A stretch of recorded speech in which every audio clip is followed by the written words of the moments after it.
Hey folks, today we're going to try and create a dbt Python model that uses external API endpoints. And we're going to step through one by one, right? All the things that is required. So if you look at the Snowflake documentation, you can see that we need to do a lot of things. For example, we need to create secrets, we need to create network rules, we need to create access integration and so on. And then we also need to create a function here so that we can call to test this out. Now, I've used this thing called pipe dream to simulate that. So you can see here there's a pipe dream gives us an endpoint here. We can send a curl, we can use curl to send a request to it and to get some data back. If I've set it up so that if there's no authorization header, then we get a message that says you shall not pass. If there is an authorization header, then we get something else. We get a different message, right? So let's see how we can do that. So I've already done that before. You can see here, I sent curl to the endpoint and the message I received was you shall not pass, which is expected. Now, what happens if we send the bearer token?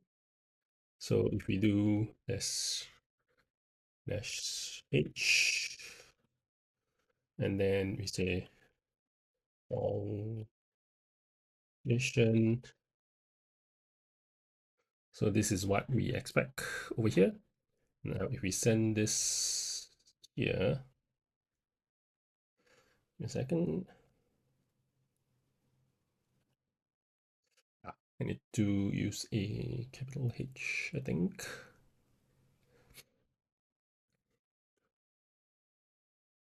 So we see a second request here. And now that we have the authorization, I expect to see a different message. There you go.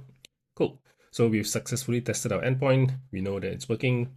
So now we can go back and go to Snowflake and try to access that endpoint. Okay.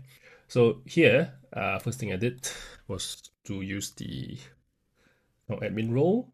We create a secret, and then I granted my secret to the other role that I'm going to use in dbt.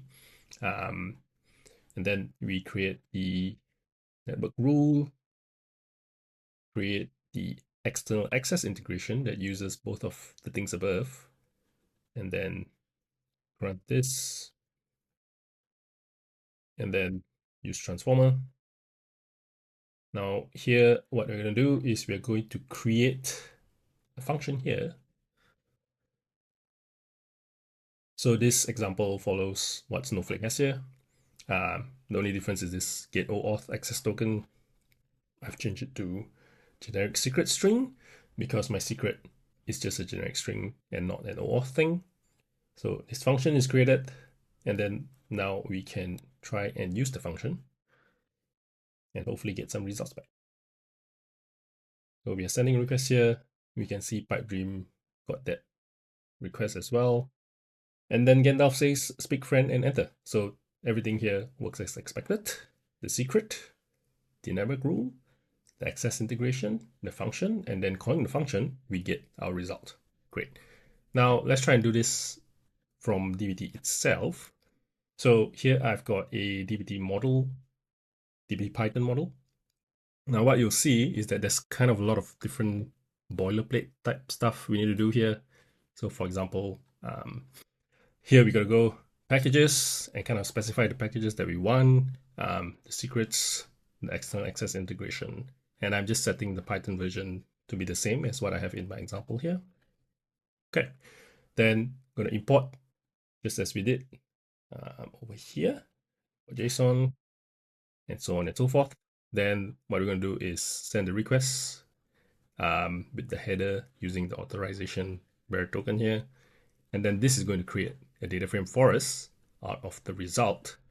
So, and my model is called Gandalf 6. So if I try and select from it now,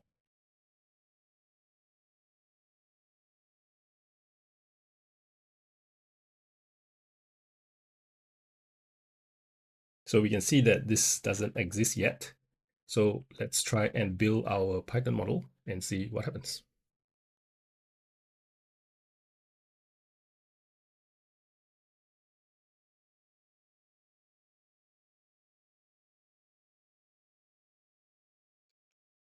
So what you can see here is dbt doesn't send Python code or scripts really to Snowflake, right?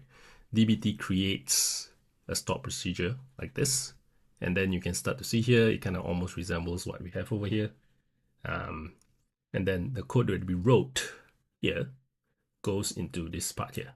So TBT handles, adding all this boilerplate for you. And then it is up to Snowflake to execute this whole code. And I got a success right here. Great. So if I then now select from it,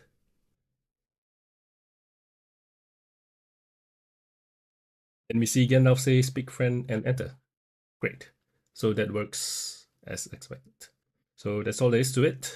Make sure you have got all of your stuff here set up correctly. And then your Python model hopefully looks something like that. And you'll find that things work as expected. Thank you.